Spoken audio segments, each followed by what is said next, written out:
Welcome to the Carbon Copy podcast about big thinking local climate action. This mini-series, titled Civic Revolution, is a story about how we can change the climate of opinion, adapted from the original book and narrated by its author, Ric Casale.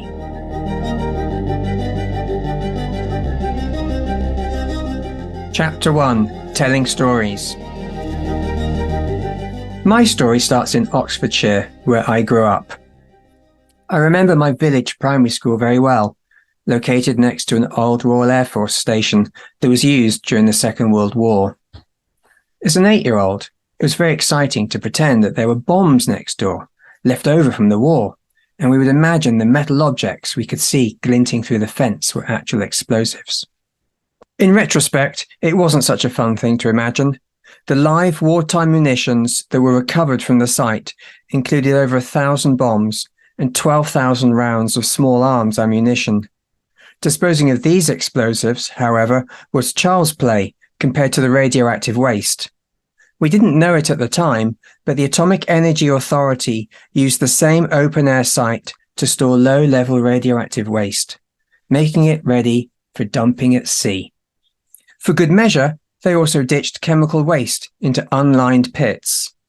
Eventually, the waste was removed by contractors working in white pressurized suits just meters from my school playground. In those days, such things could be pushed a little further away, underground, underwater, or into the atmosphere, until they were out of sight and out of mind. Over the last 50 years, during my lifetime, we have run out of places to hide all our pollution. For better or worse, the Earth will never be the same. Like it or not, we are transforming our home into a new and different planet. The climate has already changed as average global temperature continues to rise. Oceans are becoming more acidic. Fertile topsoil is disappearing at an alarming rate. A mass extinction is underway, and we are losing countless species from the only planet in the universe known to sustain life.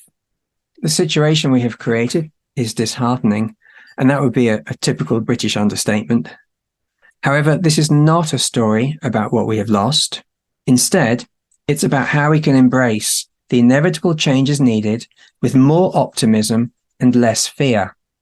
But first, let's agree on the facts.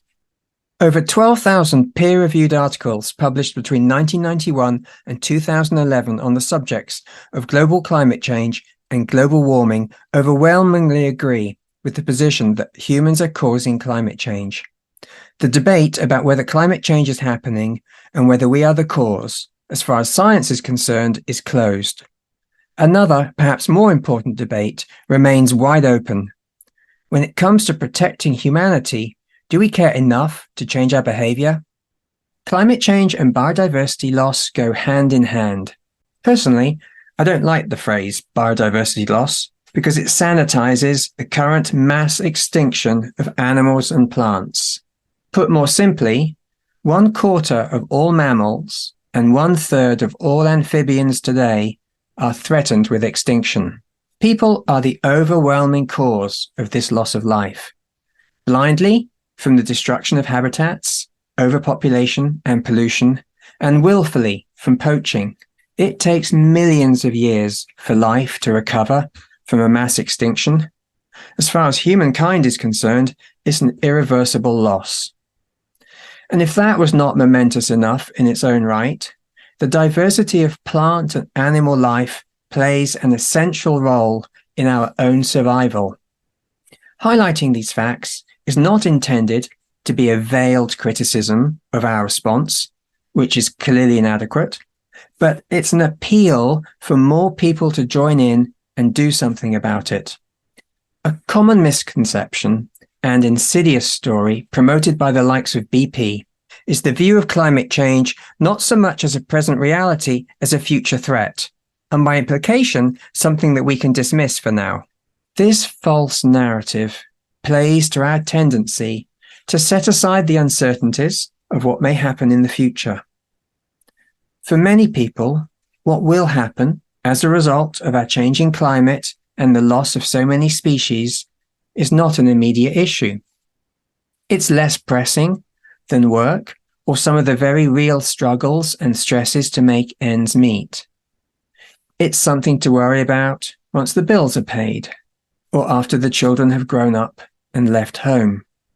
If you feel this way, how can I possibly persuade you to put future impacts ahead of present choices? The answer is that I don't need to. None of us is a prisoner of the present. Our minds are naturally drawn to the future. Behavior, memory, and perception are all understood by appreciating the central role of anticipation in the way we think. Human culture, our concern for justice and the law, to name just a few, are only possible because we anticipate what our fellow human beings will do. We all make sacrifices today to earn rewards tomorrow, whether in this life or in the afterlife promised by so many religions. And so the divide between how we act to make the present better and how we act with the future in mind is not a rigid divide at all. We do both all the time. In order to treat the climate and biodiversity crises like an emergency, the task is not to bring future consequences closer to the present or to make these crises compete with other challenges people are facing every day. Instead, the task at hand is to see that acting now is the best hope we have for a better present as well as a flourishing future. Telling stories is fundamental in shaping our collective imagination and influencing our behavior. We take action when enough of us believe in the same narrative. To change the world around us, we must therefore start by telling each other stories that are powerful enough to hold and shape our imagination. Today's stories about prosperity are so familiar to us that they take on the appearance of truths or immutable laws of nature.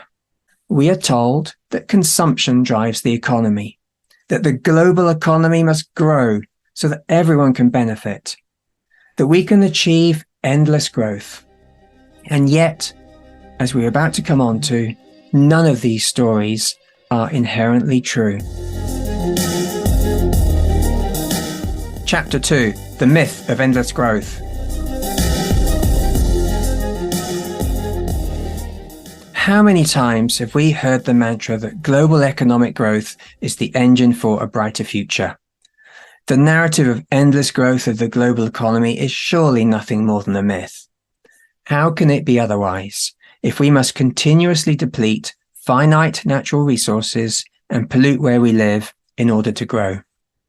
Over 5 decades ago, a think tank called the Club of Rome commissioned a prescient report on the so-called predicament of mankind. The resulting book, published back in 1972, was titled The Limits to Growth, and drew the startling conclusion that if growth trends continued under a business-as-usual scenario, the limits to growth on the planet would be reached within the next 100 years, and the result would be a sudden and uncontrollable decline in population and industrial capacity. By implication, this self-inflicted harm would result not only in the collapse of the human population, but also in the collateral death of countless other species. Fast forward 50 years, and today the world is still tracking closely to business as usual, as outlined in the limits to growth. We are in a hole, and the equilibrium we have chosen is to keep on digging. Over the last 50 years, the human population has grown steeply. Industrial output and food consumption per capita have continued to rise. Resources have been rapidly depleted, and pollution has become pervasive. And yes, thousands of species have become extinct.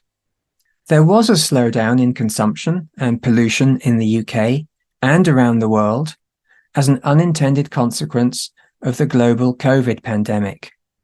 Since then, we have bounced back, an effect that has been termed revenge consumption.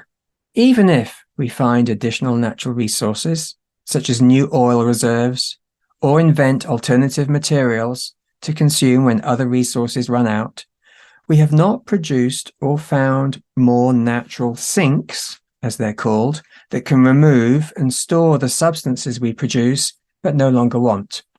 Earth's capacity to absorb the unwanted byproducts and pollution from an expanding global economy is maxing out. The idea of overshoot is simple enough. When we don't pay enough attention and go past a stopping point, that's overshoot. Taking this concept further, there's such a thing as Earth Overshoot Day that marks the calendar date when humanity's resource consumption for the year exceeds Earth's capacity to regenerate those resources that year. After this point, we overshoot the ability to live within our means for the rest of the year. Of course, things don't stop on this date. For the rest of the year, we live on the resources of future generations instead, depleting more than our fair share of natural resources and putting more carbon dioxide into the atmosphere. We're stealing, not borrowing, because we can't give those resources back. In 2000, Earth Overshoot Day fell in late September. We lived within our means for only 3/4 of that year. In 2023, humanity used up its annual allowance on the 2nd of August. The same calculation can be done for individual countries. Shockingly, the overshoot day for the UK in 2023 was the 23rd of May. In other words, if the world's population lived like us, then everyone would start stealing even earlier to maintain our lifestyle. What is driving the continued pursuit of economic growth in spite of these facts? The simple answer is that not all facts are created equal. We choose to believe in a different economic story so ardently that it is assumed to be unquestionable fact, even though it was originally the figment of one man's imagination. Rewind to 1776, when the economist Adam Smith published The Wealth of Nations, a 2-volume economics manifesto known now as the Bible of Capitalism, which is ironic given the leaps of faith needed to believe his reasoning. One of his most enduring tales is that increasing the profit of private entrepreneurs is the basis for increasing collective wealth and prosperity. The assumption behind Smith's imagined examples of 18th century landlords and shoemakers is that rich individuals will automatically use their profits to create more jobs and hire new employees. In today's world of automation, production efficiencies, and AI, well beyond Adam Smith's imagining, our modern-day manufacturers need to produce more and more stuff that people don't need to support the employment of fewer and fewer people. With this broken logic, Smith told us back then that more economic growth will result in more profit, and more profit will inevitably benefit more people. The flip side is that increased consumption will drive economic growth that will further increase consumption until this logic spirals out of control. Another powerful economic myth that we hold on to is based on an invisible hand that guides competing businesses in a free market economy such that they unwittingly benefit society at large. This idea of an invisible hand became one of the primary justifications for an economic system of free market capitalism that reigns supreme today. The widely held belief is that whenever enough people demand something, the market will supply it and somehow everyone will eventually benefit. The global economy grows because of our trust in such myths and the actions we take as a result of believing in them. However, there is a fundamental flaw when growth itself becomes a supreme good, unrestricted by ethical considerations or environmental capacity. The story of endless growth is destined to unravel, and so we must find a new, more balanced narrative to replace it. Chapter 3: A New Narrative. A new narrative of possibility and hope has its roots, perhaps surprisingly, in the places where we live. We have always been citizens, in the literal sense, as inhabitants of a particular place, before we became consumers or consumed by our work. How we live together in our neighborhoods and towns and cities is every bit as important to the environment as natural habitats. Urban theorist Mike Davis goes further, claiming that the planet has ample carrying capacity for the entire human population if we are willing to make public space and community wealth the engine that drives equality. This is a big idea that we will come back to later. The challenge of any new narrative lies not in telling the story, but in convincing everyone else to believe it. Whenever there is a contradiction with the familiar stories that already shape our world, such as the myths based on consuming and burning more stuff, convention gives the established norm a big advantage. As creatures of habit, the more we do something, the more likely we are to do it. In his book, Sapiens, Professor Yuval Noah Harari argues that there are several factors preventing us from realizing that our lives are ordered by no more than myths. One reason we do not see this order as imaginary is that we shape the physical world around us based on these narratives so that they appear concrete. Our hopes are conditioned by them, so it becomes almost impossible to differentiate between our own wishes and the underlying myth. For instance, going on holiday to a far-flung location may have less to do with the inherent desire and more to do with consumerism pushing us to travel further to exotic places. When narratives take hold, our shared beliefs persist, even after they are contradicted by facts. The imagined order that the Earth is flat, or that the Sun orbits the Earth, was not easily displaced, despite all the opposing evidence. The more recent myth that current climate change is a natural phenomenon also endures, despite overwhelming evidence to the contrary, fueled by disinformation over decades, by fossil fuel companies and their role in climate denial. To displace an existing imagined order, we must weave our new narrative into the physical world so that it captures the imagination and shapes the aspirations of enough people to take a collective leap forward. And leap we must, as we are forced to rethink the current order rather than remain within it.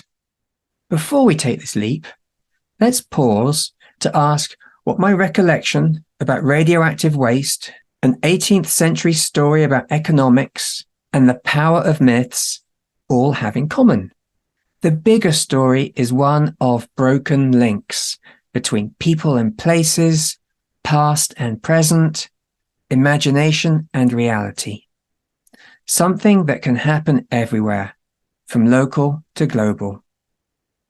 The new narrative of hope for the future, one that we will explore in more detail in the next episode, is ours to tell, because it's ultimately grounded in civic life and in those around us. Sustainability is the outcome, although the aim is to fulfill our hope for a better future that can last. How this revolution becomes a reality will depend on what we choose to do next.